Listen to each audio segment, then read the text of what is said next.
So I'm back. Obviously my project is off the loom, and I had made a few calls during the weaving process that somewhat affect the final project. So the first thing I did is when I got to the end of my rug, which was this end here, that I did not have enough warp handy to do quite as long of a hem as I did on the front end. Now my intention is to fold under the hem and sew it down. So really that's not an option. In fact, what I might end up doing after wet finishing is cutting this hem to match the length of this one, folding it under. I think I'm going to do a double fold. In other words, I'm going to take the hem, fold it like this. Okay, ignore the fact that I've got all that waist loom, and then fold it again and sew that down. We're going to see. I haven't really quite decided what I've done. I actually did a hem stitch here. So it is possible I could just fold it once and then sew kind of along this hem stitch, and that might be adequate to secure my hem. I haven't quite decided that part yet. Obviously, I will let you know. And I did have one slight weaving mistake. Apparently, somewhere down the line, I picked up the wrong ball of this cream and had one that was, I think what was supposed to happen is this was supposed to go here. I had another wide one to go here, and this was supposed to go down here. I don't know what happened, but the recipient has said they don't care. So I'm very happy about that. Now notice that the back side has some bits and pieces hanging out, as does the front side. And I am not worried about those at the moment because we're gonna wet finish. After wet finishing, some things are gonna move. There are a few places where I can actually sort of see between a few of the picks. When I finished the project, while it was on the loom under tension, it measured 44 inches in length. I was aiming for 45, I got 44, and when I got somewhere in here, which is the center of my project, I realized that I was at about the halfway point, and it was such a small amount difference from what I had planned that I decided to not make an adjustment. But what that does tell me is if I do decide to do panels to get a wider rug, I need to either be more organic in my color choices, or I need to be more intentional about the lengths of the blocks and then be willing for them to be somewhat offset or something, because obviously that was not going to work out if I had to have 45 inches and I didn't. So my Weft calculations, having the approximately 600 grams that I had, was about enough to do my 45-inch weave. Now remember, I packed this in pretty tightly. Wet finishing will change many, many things. Finally, I wanted to measure my project, and I don't have a whole lot of space here. So what I'm going to try to do, I'm going to measure off the loom. Now I know that the fabric part of this, when it was on the loom, measured in at about 45 inches under tension on the loom. So I hadn't cut anything off. I just was measuring the project to about, and yeah, that's about where the halfway point was. I was so close to the center of this stripe. 5 picks of yarn. I wasn't going to change things up to try to figure out how to fix that at that point. So the actual woven part, which was what I was, well, the actual fabric woven part, ends up off the loom at right at 40 inches. So I measured from this blue stripe down here to this blue stripe down here on the loom at about 45 inches. And as of right now, it's right about at 40. And that's kind of what I guessed, and that's what I want. Now the question will be, will I get more shrinkage through the warm water wash? I will wash this in my washing machine. Start to say in my sewing machine. That would be a trick. I will wash this in my washing machine on probably just like cotton normal warm. I won't do it on hot. There's no point in necessarily adding the hot water and heating things up for this. A good warm wash will get enough of the shrinkage into this, and it'll keep shrinking as it goes. And then when it comes, after it's gone through the wash and its spin cycle, if your machine has the option to do a special spin and drain cycle only, where it basically just spins out more water, I find that for rugs, that's a really handy thing to do. And then I'll throw it in the dryer. And the dryer will also heat up your fibers and cause them to be a little tighter as well. And then that will maybe change some of our measurements. The other one we should probably check is the width. So when I started weaving, I was getting at about, I've got 20.5 inches, almost 21 inches here. One thing that was interesting is I sewed the denim strips the same way I sewed all the other strips, and every single one of them wanted to come apart when I put tension on that sewn join. I think it's because when I cut them at a 1/2 inch, I really didn't have enough sewing to hold them together. And so just under a little bit of tension, they all snapped apart. So I ended up making a whole lot more joins with my cotton, my cotton denim than I would have with otherwise. And I think the brown stripe was a good idea because I really don't have enough blue. Would not have had enough blue to do both the ends on the hems and the center. I'm not sure I love how it changes the fabrics. In hindsight, if I'd had black, I would have liked black as well. But I do see it just kind of, it makes it look a little dingy in there, which is interesting. I hadn't expected that. And it makes these parts look just a little bit more bright. The other thing that was interesting was I didn't get any fun patterns this time around. On a previous rug I did, I had some wide stripes in the fabric, and it managed to make like chevrons the way I was hoping this plaid would do that. And it kind of is trying to, like here and here, but I think the plaid was too big. This is too subtle. There's a little bit of a chevron going on here and here. You can sort of see it. It gets blurred out with the brown. But this one's the values of the plaid were so similar that it's really not popping out. So you might get some fun things like that. It just depends on your fabric. All right, so I'm back with the project, having taken it out of a machine wash and dry. And I did wash it on machine wash, warm on cotton, normal, just like I normally would. I think I even threw a couple towels in with it because I had some spare towels to wash. And then same thing in the dryer, just normal dry. And this is how it came out.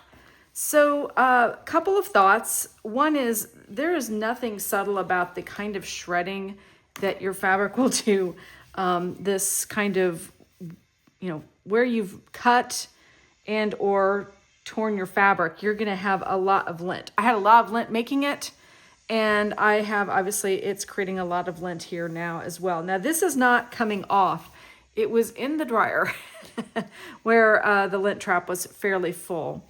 So from this point, I am going to actually tease out the yarns that I used as kind of my waste yarn at the beginning and the end, in part because once these yarns have been washed a couple of times, they're super smooth. They tend to come out pretty easily, and they're nice long lengths, and I don't have to waste more yarn making waste yarn. So I will do that, and then I'll come back and show you what I do with the ends here with this leftover warp bit, and tell you about my plans, and then show you how that process works. So I've got my waste yarn pulled out, and that took like 3 minutes, but it's 3 minutes. You didn't have to watch me do it. And now I am ready to start trimming the waste ends of the warp off of my project. So if I were going to leave this as fringe, I would cut it off at whatever length I wanted to leave it on as fringe. But as you can see, because I did the deep hem kind of header sort of thing here, which by the way does have a little bit of stretch and can be forced to lay a little flatter than it does. I'm thinking steaming is going to help that project in just a minute with an iron. I'm going to fold this under. It shrank up considerably, which I expected it to, but I think it shrank up even more than I expected it to. So I'm a little bit surprised by how short this is. The other side should be slightly longer. So the thing to do here is just trim this off. There's two ways you can go about doing this. One is to use a straight edge, like a quilter's ruler. This happens to be an 18-inch ruler. It looks like it's going to be wide enough to do this part. The problem I'm having thinking about using this is, like I said, see, there's a bow. So if I cut this off using a straight edge, I'm not going to get straight fringe, which I don't want straight fringe. I'm going to turn it under. But I think I'm going to be happier in this instance if I were to just take a good pair of sharp scissors and do a whack on this instead. So instead of the straight edge, and by straight edge and rotary cutter, I'm talking about these tools, which I've decided not to use. We're going to skip that, and we're just going to do this by handle scissors. And all I am going to do is just come along and eyeball about 1/4 to 1/8 of an inch away from my hem stitch and just cut these off because I'm gonna fold this under and do some sewing. So while the hem stitch that's in the weaving that I did on the loom would probably hold this, long term it probably wouldn't, but I don't need it to hold it. All I need it to do is right now is just to hold it until I get it turned under and get it sewn down. So we're gonna go ahead and cut this pretty short. And as you can see, I just have little nubbins of warp there sticking out. And just do this all the way across, and I'll do this as well on the other end. We should probably take a look at the other end as well, see how much, and I didn't even get that one straight on the end here. I can see I kind of didn't get in as close as I did for the others. There we go. Now it's straight. If I get this to iron out, this hem to iron out kind of straighter and a little bit flatter than it is, I'll be able to sew it and know that I've got all the edges picked up. Oh, wow. Okay, so this is the front end where I did an extended hem. That actually wove up a little nicer. Interesting. Partially, I was also struggling toward the end of the warp with having enough warp to get a very long end. That's actually not too bad. It's also got a little bit of stretch. So I obviously just need to work on the one end. My original thought, so this could probably have been cut with a rotary cutter, but I'll go ahead and do it by hand while I jabber on. My original thought here was I was going to fold this hem over on itself and have it be like this on the edge. That was kind of what I was envisioning. Having said that though, that's going to be hard to do on the other end. And instead, I'm also concerned about this part being sort of a flippy, trippy hazard. I don't know. I certainly wouldn't leave it this long. The one I did before, I did about 3/4 of an inch and I left about a 1-inch fringe. And I've been happy with that, using it for a while, and it's been good. So, there's just different options. If I did fold this under and leave this hem like this, it would look something like that. And I would be sewing it against itself pretty much along this edge on my sewing machine. So I think the game plan is going to be on both ends. Fold it down like this against the fabric and then try to turn it so maybe even it doesn't show on this side, and then just sew, looking at the wrong side, a line right up here on my sewing machine. So I'll be going kind of across this way right here along this line. And then that will also secure my hem stitch, anything that's going on there. It'll also just keep this flat and it'll give it a nice edge. So we're gonna give that a try. But we also need to talk briefly about what's going on the surface because this is the first time I've done this with denim, and the denim did some interesting things. So again, it's your choice how rugged, how rustic you want this to look. I would double check that all the bits hanging off are actually just like these are little flags from the starting and stopping and or the joining of my fabrics. I don't really want to cut these because like right here I can see a little bit of white thread, which means that's probably where I sewed it to the piece before it. So I'm going to leave those kinds of things sticking out. Those don't bother me. What I'm looking for though are any of these longer threads that are maybe loops where they've worked out of the fabric and then kind of worked themselves back in or came out as loops. And I'm gonna wanna trim the loops. You just don't wanna have a toe catch. Not all the fabrics obviously shredded the same. And there's gonna be I think there's going to be an initial wearing of the fabric, and then over time, the fraying is going to decrease with wear. And that's, obviously it can only fray so much, right? Everything's pretty well tacked in here. These are obviously joins in the fabric where I've had pieces I've had to overlap or sew together. I can actually see that that's one of the, I'm gonna leave those in place. I'm not gonna worry about those. So I don't know if one side is better than the other. This one maybe looks a tad bit smoother, especially in this heavier yarn area. So this might become the top side, even though I can tell from where the joins were that this was probably the back side of my fabric. Here's a long curly Q. We can kind of trim that off just a little bit. It's not a hazard, but I don't want it to be part of the project. And here's a nice long one too. let's just trim that off. It's just, at this point, we're doing aesthetics. Okay, so here's the next couple of steps I'm going to do, and I'm probably going to do them off camera, but if you have any questions, please put them in the comments. The next step is going to be obviously trim this off, and then I'm going to get out the ironing board and I'm going to press with steam. And with steam, I mean, I'm not going to put water in my iron and use the steam from the iron. I'm going to make this damp with a spritzer bottle, and then I'm going to press it with my iron and get it to lay as flat as possible and pin it down. Then I will come to the back side here, and from the back side, I will pin and sew right along this edge. I don't think I'm going to turn the raw edge under for two reasons. I don't really want that bulk to cause like a bump or a lump in the rug. And also, I just think it's going to be a cleaner. Now, it will make the rug not reversible, though, if I leave this seam out. So that is something to consider. I may make that decision on the fly. I may surprise you when we come back. But those are the next steps. Do a little ironing, press this down, and then just run a sewing machine stitch on this. I know sewing machines and the use of sewing machines can be kind of scary for some folks. So let me just tell you, I have nothing fancy. I have a 1954 Singer featherweight.